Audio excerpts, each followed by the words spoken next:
Hi అండి, happy Sunday. నాస్తికులు ఏం చెప్తారంటే ఈ పాలాభిషేకాలు అవి ఎందుకు, ఏదైనా పేదవాడికి ఇస్తే వాడికి న్యూట్రిషనల్ ఫుడ్ అవుతుంది కదా అని. నేను ఆస్తికుండండి, అయినా నాకు ఈ పాయింట్ ఎందుకో వ్యాలిడ్ అనిపిస్తుంది, కరెక్టే కదా అనిపించి నేను అసలు ఈ పాలాభిషేకాలు అనేవి ఎక్కడ మొదలయ్యాయి, మన హిస్టరీలో వీటి గురించి ఏం చెప్తున్నారు అని చెప్పి రీసెర్చ్ చేస్తే ఈ అభిషేకాల వెనక చాలా ప్రత్యేకత ఉందండి. గుడిలో ఈ శివలింగం గానీ లేదా వేరే విగ్రహాలు గానీ ఎక్కువ మన సౌత్ ఇండియాలో బ్లాక్ బసాల్ట్ గ్రానైట్ తో చేస్తారండి. సో అవేంటంటే హీట్ ని అబ్జర్వ్ చేస్తాయి. అవి హీట్ ని అబ్జర్వ్ చేయడం వల్ల వాటికి పగుళ్ళు లాంటివి రాకుండా పూర్వం ఈ పాలాభిషేకం చేసేవారు. ఇది ఫస్ట్ రీజన్. అయితే ఈ అభిషేకం చేయడం వల్ల మనకు వస్తున్న బెనిఫిట్ ఏంటి అంటే విగ్రహం బాగుండడంతో పాటు ఈ గ్రానైట్ లో ఉన్న మినరల్స్ ని ఈ మిల్క్ ట్యాప్ చేస్తుంది అనమాట. సో పాలు, ఘీ, వాటర్, కర్డ్ ఇవన్నీ విగ్రహం మీద వేశాక మినరల్స్ ని అవి ట్యాప్ చేసి లాస్ట్ లో వాటర్ వేశాక ఈ యాడర్ మినరల్స్ తో మనం తీర్థం ద్వారా తీసుకుంటామండి. అది దీని వెనకాల ఉన్న ప్రత్యేకత. ఇది సైంటిఫికల్ రీజన్. అయితే మన ట్రెడిషనల్ రీజన్ ఏంటి అంటే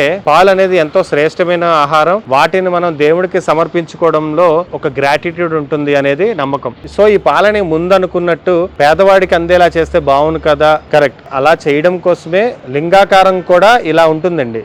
లైక్ అభిషేకం చేశాక పాలని కలెక్ట్ చేసుకోమని అది మనకు చెప్తుంది. చాలా ఏన్షియంట్ టెంపుల్స్ లో అభిషేకం చేసిన పాలు ఒక పైప్ లైన్ ద్వారా అవుటర్ సోర్స్ కి వెళ్తుంది. అక్కడ వాళ్ళు పట్టి అది ప్రసాదం గాను లేదా గోశాలలో ఆవులకి గాను లేదా చిన్నపిల్లలు దాన్ని తీసుకొని తాగేలా గానీ అరేంజ్ చేసి ఉంటారు. తమిళనాడులో నేను ఒక టెంపుల్ ఇది చూడడం జరిగింది. ఇలా చాలా టెంపుల్సే మన ఇండియాలో ఉన్నాయి. అయితే ఇప్పుడు టెంపుల్స్ కట్టుతున్న వాళ్ళు ఏం చేస్తున్నారు అంటే అభిషేకాలంతా కూడా డ్రైన్ కి వెళ్ళిపోయేలా చేస్తున్నారు. This is bad. సో ఇకపై టెంపుల్స్ నిర్మాణం చేస్తున్న వాళ్ళు గానీ లేదా రీవర్క్ చేస్తున్న వాళ్ళు కానీ ఈ ప్రాసెస్ ని ఫాలో అయితే 100% మిల్క్ వేస్టేజ్ అనేది జరగదు. అండ్ విత్ యాడెడ్ మినరల్స్ తో మనం వాటిని కన్జ్యూమ్ చేయొచ్చు. అది ప్రసాదం కింద అలాగే ఎనర్జీ కింద కూడా మనకు వస్తుంది అనమాట. అయితే చాలా చోట్ల ఈ అభిషేకాల కోసం మెటల్ విగ్రహాలను చూస్తాం. సో మెటల్స్ లో కూడా వాటి ప్రత్యేకతలు ఉన్నాయంటండి. లైక్ కాపర్, రాగి అనేది ఈ సూక్ష్మ క్రిములని చంపే శక్తి కలిగి ఉంటుందంట. అలాగే సిల్వర్, వెండి చల్లదనాన్ని ఇచ్చి శరీరానికి కామ్నెస్ ఇస్తుందంట. బంగారం, గోల్డ్ శక్తిని పెంపొందించి శరీరానికి ఉత్తేజం క్రియేట్ చేస్తుందని నమ్మకం. ఇవన్నీ నా రీసెర్చ్ లో నేను చూసినవండి.